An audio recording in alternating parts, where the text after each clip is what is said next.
ഹജ്ജിനായി മക്കത്തെത്തും കോടി ജനമുത്തി മണക്കുന്ന ഹജറുൽ അസ്വദ് കാണുവാനെത്തിക്കണമേ. ഹറമിന്റെ അകത്തന്നുമീന്നും അതിർപ്പത്തിലൊളിയുന്ന ഹജറുൽ അസ്വദ് കാണുവാനെത്തിക്കണമേ.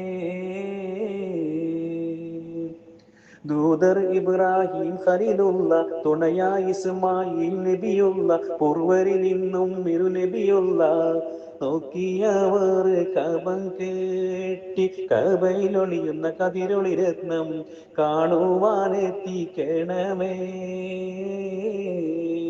ഹജ്ജിനായി മക്കത്തെത്തും കോടി ജനമുത്തി മണക്കുന്ന അജറുൽ അസ്വദ് കാണുവാനെത്തിക്കണമേ. ഹറമിന്റെ അകത്തന്നുമീന്നും അതിർപ്പത്തിലൊളിയുന്ന ഹജറുൽ അസ്വദ് കാണുവാനെത്തിക്കണമേ.